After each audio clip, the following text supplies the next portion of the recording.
بسم اللہ الرحمن الرحیم۔ السلام علیکم۔ حضرت موسیٰ علیہ السلام کو اللہ تعالیٰ نے حکم دیا کہ سمندر کی طرف جاؤ، وہاں 3 کشتیاں ڈوبنے والی ہیں۔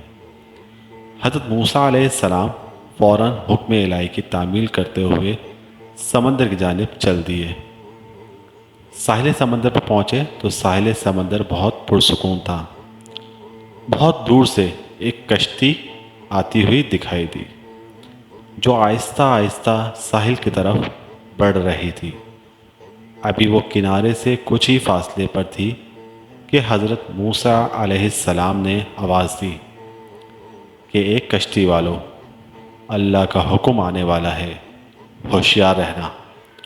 انہوں نے جواب دیا، آپ جانتے ہیں کہ اللہ کے حکم کو کوئی نہیں ٹال سکتا، ہم تو اس کے بندے ہیں جو حکم الہی کے پابند ہیں۔ کشتی والے ابھی یہ بات کہہ ہی رہے تھے کہ اچانک ایک موج اٹھی اور کشتی ڈولنے لگی۔ سوار اپنے آپ کو بچانے کی کوشش کرنے لگے۔ اتنے میں ایک زبردست موج آئی اور کشتی کو اپنے ساتھ بہا کر سمندر کی گہرائی میں لے گئی۔ تھوڑی دیر میں ایک اور کشتی آتی ہوئی نظر آئی تو حضرت موسیٰ علیہ السلام نے ان کو بھی اسی طرح خبردار کیا اور کہا کہ ذرا محتاط ہو کر آنا۔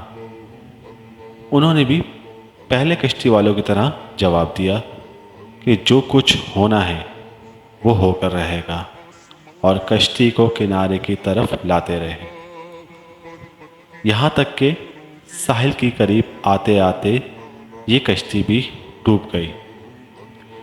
حضرت موسیٰ علیہ السلام اللہ کی حکمت کے بارے میں سوچوں میں محو تھے کہ انہیں ایک تیسری کشتی بھی آتی ہوئی دکھائی دی۔ حضرت موسیٰ علیہ السلام نے حسب سابق اس کشتی والوں کو بھی نصیحت کی کہ دیکھو، اللہ کا حکم آنے والا ہے، اپنے گناہوں کی معافی مانگتے ہوئے ذرا محتاط ہو کر آؤ۔ انہوں نے بھی جواب میں کہا کہ اے اللہ کے نبی، جس طرح آپ سچے ہیں اس طرح اللہ کا حکم بھی اٹل ہے، اسے کوئی نہیں بدل سکتا، لیکن اللہ کی رحمت بھی تو ہے، ہم اس کی رحمت سے کیوں مایوس ہوں؟ لہٰذا ہم اللہ کی رحمت پر بھروسہ کر کے آ رہے ہیں، اور وہ اپنی رحمت کے صدقے ہمیں ضرور امن و سلامتی کے ساتھ کنارے پر پہنچا دے گا۔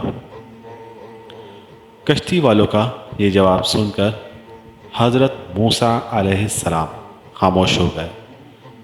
جب کشتی بحفاظت کنارے پر آ لگی تو اللہ کے پیغمبر حضرت موسیٰ علیہ السلام سوچنے لگے کہ اللہ نے 3 کشتیاں ڈوبنے کا فرمایا تھا، 2 تو ڈوب گئیں لیکن تیسری سلامتی کے ساتھ کنارے پر آ لگی، یہ کیسے بچ گئی؟ ارشاد باری تعالیٰ ہوا کہ اے موسیٰ، آپ نے سنا نہیں کہ تیسری کشتی والوں نے کیا کہا؟ انہوں نے میرے حکم کو تسلیم کیا تھا، میری رحمت کو آواز دی تھی اور اس پر پورا توکل اور بھروسہ بھی کیا تھا، تو اس لیے یہ کشتی میری رحمت کے طفیل بچ گئی۔ اللہ رب العزت سے دعا ہے کہ اپنی رحمت کے صدقے ہم گناہ گاروں کے بھی بخشش و مغفرت فرمائے۔ آمین ثم آمین۔